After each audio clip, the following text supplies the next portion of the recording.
dapat pigilin si Senator Bato kung siya ay aalis sa Pilipinas sapagkat walang basihan. At binabalaan po namin ang DOJ na kung gagawin nila ito, they will have to face the consequences. At sinabi ko po rito, just very briefly, sabi ko, ako po ay umaasang titimo sa inyong kaisipan. Sinabi ko, ako po ay umaasang titimo sa inyong kaisipan. Titimo, tatata. Oo, Tagalog, titimo. Kaya Sa Binisaya pa yan, dapat mo lantik sa imong alimpatakan. yun mismo, kahit hindi ko naintindihan. Sabi ko, ako po ay umaasang titimo sa iyong kaisipan na hindi lamang sa batas ng tao, kundi sa batas ng Panginoon man ay may araw ang Panginoon kung saan kung kayo ay tiwali. Ayon kay Propetang Isayas ay mapapahamak kayo. Yun ang sinabi ko sa kanya. Kaya sinabihan ko si Secretary Vida na titimo sa iyong isipan dapat. Oo, yan. Kaya Secretary Vida, titimo dapat sa iyong isipan yan mga sinabi ko.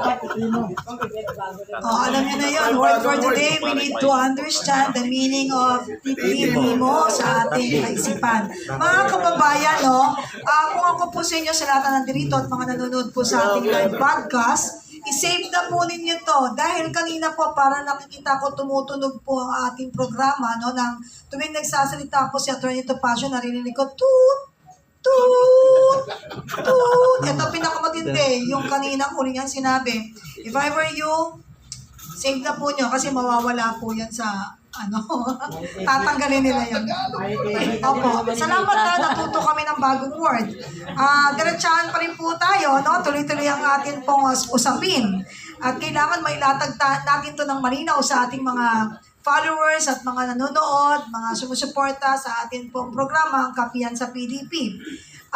Sa tatlo natin pong mga palauhin ngayon, kung naniniwala po si Senator Bato na wala siyang ginawang mali, bakit tila may urgency na umiwas sa mga operatiba?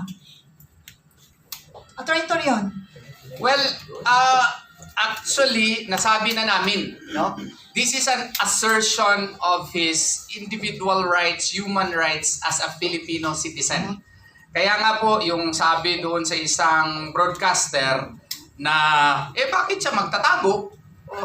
Hindi po siya nagtatago, nag-assert siya sa kanyang individual rights, human rights as a Filipino citizen. Kasi nga po, yung executive department through the NBI is hell-bent in arresting him even if there is no Philippine recognized warrant of arrest or Philippine issued warrant of arrest. So, kaya nga po, how would he be able to protect his rights kung magpadakip siya at dalhin siya doon sa Netherlands?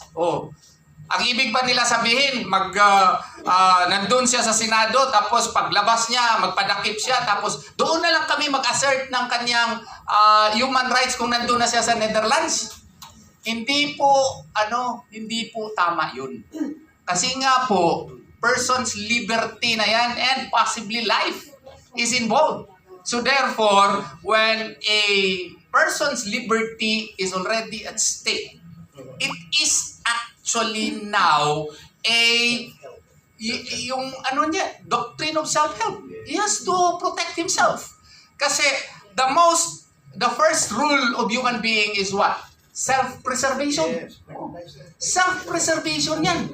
Kasi kung magpadakip siya, dadalhin siya doon sa Netherlands, pareho na kami. Ngayon, mahihirapan kami pag-assert dito sa Pilipinas kasi ibang bansa na yun Wala naman tayong Hague Invasion Act. At saka meron, maski, yung Hague Invasion Act? Yan. Yung Hague Invasion Act, pareho yan sa Amerika. Yung Hague Invasion, kung mayroong tao na dadakpin, kung American ka or any American allies, dadakpin ng ICC or any foreign court, without respecting the US laws. pwede mag-organisa yung presidente at invade yung para to extract him. Meron silang batas. Wala naman tayo. At saka kung meron din tayo, ano bang kakayahan natin ipag-gira doon sa Netherlands? Siguro mga wakwak padala natin doon, no? Maski mga wakwak siguro dalhin natin doon. Yung mga Attorney, may sinasabi po si Attorney Topacio. Ano, matibag. ay, padala si Matibag doon. Ako, matitibag siya doon. Mahirap po yun. That's why self-preservation yun, while at the same time preserving his right also under Philippine laws in order that his rights would be protected via judicial remedies. And meron kami ngayon, yun nga sa Korte Suprema na pending. And I hope and pray really on bended knees that the Supreme Court would grant our prayers. Kasi nga po, individual liberty. What if mangyari ito sa inyo in the future? Mangyayari sa inyo, merong foreign warrant. Maghahanap kayo ng mga kagaya ni Attorney Israelito Turion, Attorney Jimmy Bundok, Attorney Topacio, para dipinsahan ng mga karapatan ninyo. Kasi delikado ito, foreign warrant. Idiretso mo lang implementa as if it is a Philippine court-issued warrant. Kalukuhan talaga hindi nyo nakikita. What if mama nyo, papa nyo, may isyuhan ng foreign warrant?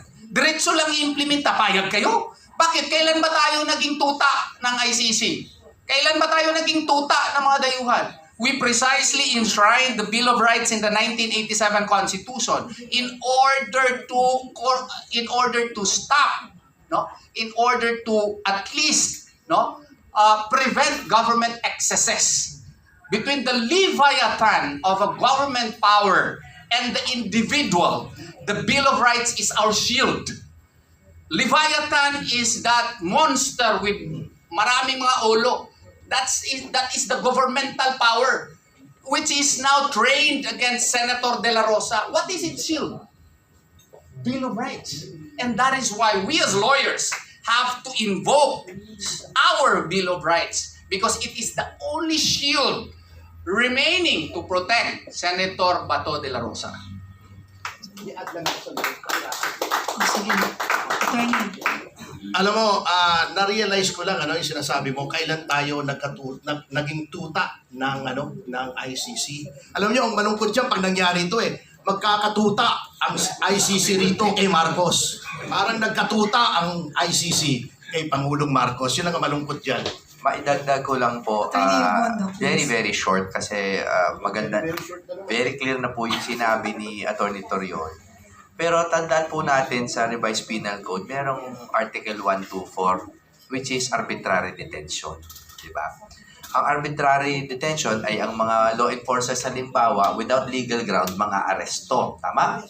Ibig po sabihin, the Revised Penal Code recognizes na nagkakamali din po ang mga law enforcer. Kaya nga may krimen ng arbitrary detention. Kaya po si Senator Bato ay umiiwas dito dahil a crime can be committed on him. So ibig sabihin, kapag tayo po ay umiwas, kahit pa public officer yan, umiwas tayo sa kanilang illegal act, hindi po pag-iwas sa batas yun. Pagtataguyod po ng batas yun. Ganun lang. Attorney, kanina po nabanggit ni Attorney Torion, ilang ulit po sinabi niya, wala pong hindi tayo tuta, Hindi tayo tuta at walang Pilipinong naging tuta. Sa totoo lang, talagang hindi po tayo tuta. Pero marami po ngayong aso. Sa totoo lang, natataka ako, daming kumakahol. Wala na, maraming buto Maraming buto. Bumalik po tayo sa para po magkaroon tayo ng historical perspective. Ongoing naman lagi yung tension between the executive and the judiciary. Ang executive dati pa, gusto lagi na kamkamin po, hindi lang po itong administrasyon na to be fair. Lahat po ng executive gusto laging pabilisin ang kanilang proseso. Katulad po nung Salazar versus Achacoso na binabanggit ni Attorney Torion, na ang gusto naman at that time, ang POEA yata, gusto nila, basta yung closure order nila ay basta ma-implement na hindi dumadaan sa judge. Lahat po kasi ng executive may tendency yan na magmadali. And kuminsan for good intentions naman. Pero tandaan niyo po kuminsan that the road to hell is paved with good intentions. Hindi po porke maganda yung intention nila. Kahit ito, sa puso nila, ang intention nila, nag-ahabol po sila ng fugitive in their mind. Mali pa rin po na idaan yan without judicial processes. Thank you very much. Ngayon naman po, ibigay natin ang floor para po kay Attorney Yvette kasi Dapat pigilin si Senator Bato kung siya ay aalis sa Pilipinas sapagkat walang basihan at binabalaan po namin ang